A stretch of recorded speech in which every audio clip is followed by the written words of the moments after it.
तो मैं बहुत दिनों से सोच रहा था कुछ नया बनाए, कुछ नया बनाए। तो वैसे तो समझ में नहीं आ रहा था क्या बनाए, बट कुणाल का भी मैंने एक वीडियो देखा आकाश सिंह के साथ, एक reel where is talking about you know Aakash Singh has made suggested that India में इंफ्रास्ट्रक्चर बहुत बढ़िया हो गया है, lot of good things are happening and this that and everything. Then Kunal says कि वो रोड बनाना is not infrastructure, internet is not infrastructure now. And then he said, no, so many two wheelers are there, 30 crores two wheelers are there. By I am from automobile sector, हम उस बारे में फिर कभी बात करेंगे. Fabulous human being, I really like you Kunal, but here you are wrong. Okay, how you are wrong?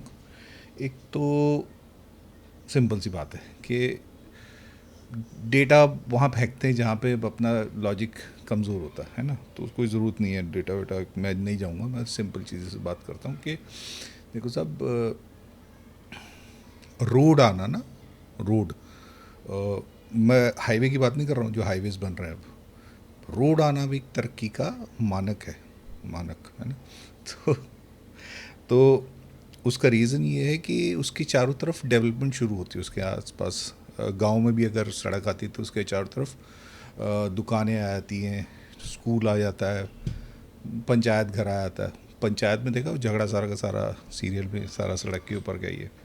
But we digressing, highway जब आता है तो हाईवे आने का सबसे बड़ा रीज़न है कि आप जो डिलीवरी टाइम है उसे कम कर रहे हैं, और जो लोग अपने घर में जो प्रोड्यूस बना रहे हैं, जो सामान बना रहे हैं, उनको आप उनसे माल, कच्चा माल खरीद के आप मेन फैक्ट्री तक पहुंचा रहे हो। तो basically long story short, logistics का खेल होता है। और रोज़गार, बहुत सारे लोग जो उठ के शहरों को भर रहे हैं हमारे, है ना। बहुत सारे लोग बेचारे उठ के दिल्ली शहर आना पड़ता है नौकरी के लिए, कि कुछ और तो है नहीं कहीं और पे, तो क्या करें, दिल्ली आ गए, 4 करोड़ 5 करोड़ पॉपुलेशन होगी, गुड़गांव बन गए, चलो गुड़गांव चलते हैं, फिर बेंगलोर चलते हैं, फिर कहीं और चलते हैं। कोई भी अपने शहर का नहीं है, क्योंकि उसको अपने शहर में रोज़गार मिल नहीं रहा है, क्योंकि वहाँ पे कुछ डेवलप नहीं हो रहा है। वो रीज़न ये है कि वहाँ तक वो रिसोर्सेज पहुँच नहीं रहे, है ना। डिस्टेंसेस कम नहीं हो रहे। डिस्टेंसेस कम कैसे होंगे, कैसे होंगे, जब इंफ्रास्ट्रक्चर खड़ा होगा, मतलब सड़कें बनेंगी। फॉरगेट अबाउट टोल्स, टोल्स तो आज हैं कल नहीं है। टोल्स होंगे जब तक लोग दे पा रहे, नहीं तो डेमोक्रेसी कल से देना बंद कर देंगे, काम खत्म हो जाएगा, है ना। खैर, अगेन डाइग्रेसिंग, तो मुद्दा सिर्फ सीधा सिर्फ ये है कि 3 चीज़ों की बात हुई। इंटरनेट, आपकी पूरी इकोनॉमी इंटरनेट पे चल रही है। निर्मला ताई कल यूपीआई पे टैक्स लगाने वाली है ना। तो उस पर बैठ के फिर हम अलग ही एक डिबेट शुरू हो गई, यूपीआई तो गरीबों का है, हम उस पर क्यों टैक्स लगा रहे हैं, गरीब आदमी यूज़ करता है। वो हमेशा होता है, गवर्नमेंट कुछ भी चीज़ पहले फ्री में देती है, फिर उसको टेपर डाउन करती है, उसके बाद उसको टैक्स करती है यूनिवर्सली। और इंडिया में तो बहुत टाइम से होता हो रहा है, इरिस्पेक्टिव किसकी सरकार थी। फिर आपका same things gonna happen, CNG में हुआ और फिर इलेक्ट्रिक व्हीकल में हो रहा है इवेंचुअली, जो जिस चीज़ पे आदमी, गवर्नमेंट सोलर में भी सेम चीज़ हुई। खैर, अगेन डाइग्रेसिंग। तो यहाँ से दूसरा आपका हाईवेज़, हाईवेज़ बनने का लॉजिक मैंने बताया कि आप चाइना का अगर एग्जांपल लें, तो चाइना ने कहीं पे भी अपनी डेवलपमेंट को सेंट्रल या बिग सिटीज़ में नहीं फैलाया। उन्होंने फैलाया कहाँ पे, ताइजों में मोटर बन रही हैं इलेक्ट्रिक। वो एक आदमी में मोटर बना रहा है तो पंखे की मोटर से लेके इलेक्ट्रिक कार की मोटर तक बना रहा है, क्योंकि वहाँ की वो स्पेशलिटी थी, वहीं वो बन रहे हैं, या वहीं पे उन्होंने स्किल सेट डेवलप कर दिया, है ना। फिर दूसरा आपका शुरू हो गया एक जगह पे लेट्स से मोबाइल फ़ोन बनाना, तो वो एक पूरा शहर उसी के लिए फेमस हो गया। जैसे कि इंडिया में होता था पहले, फिरोज़ाबाद में चूड़ियाँ बनती थी, है ना, या किसी और शहर में कुछ और बनता था, तो वहाँ पे उस तरह का रोज़गार क्रिएट होता था, और धीरे धीरे वो ख़त्म हो गया, है ना। बिकॉज सब लोग एक ही शहर के पीछे आ गए कि भाई वो गुड़गांव में मारुति बनती है तो वहीं आ जाओ सारे के सारे, है ना। तो या गुड़गांव में हीरो होंडा का प्लांट है तो चलो वहीं चलते हैं, नौकरी वहीं लगाएंगे, सब कुछ वहीं बनेगा।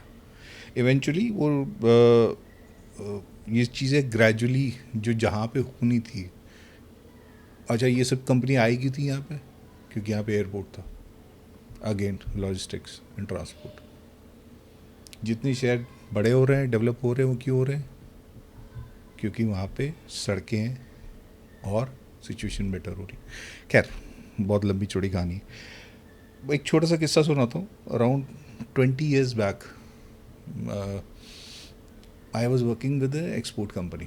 तो मेरे साथ हमारे एक हांगकॉन्ग का पार्टनर था, इन्वा केयर करके कंपनी थी।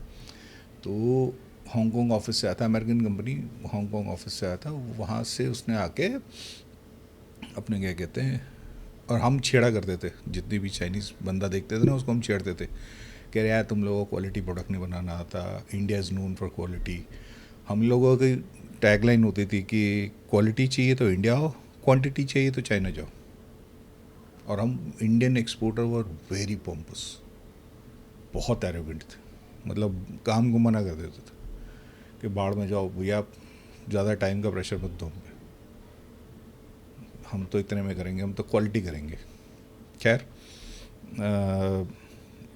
तो मैं उसको शाम तक छेड़ता रहा, जयपुर तक जाना था, आने जाना था, कि तुम लोग क्या करते हो, कुछ भी बनाते हो, कोई लॉजिक ही नहीं तुम्हारा, तो फलाना डिमागा।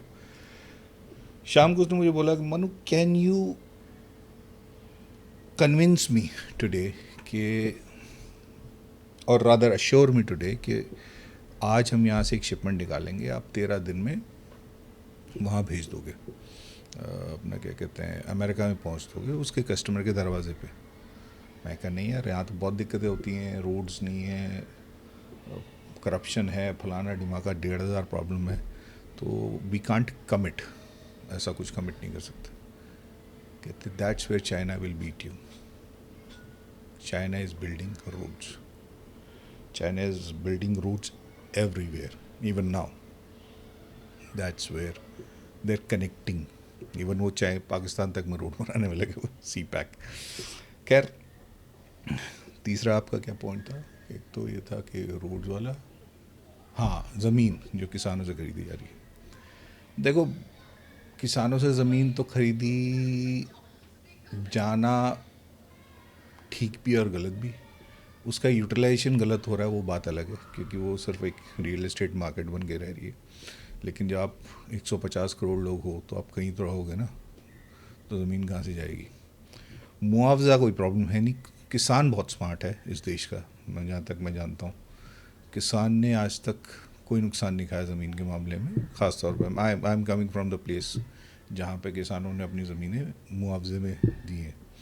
तो जितने आपको थार में लड़के घूमते दिखाई दे रहे हैं, या डिफेंडर में, या फॉर्चुनर में, हरियाणा के या गुड़गांव के जितने रईस हैं ज़्यादातर ये वही लोग हैं, है ना।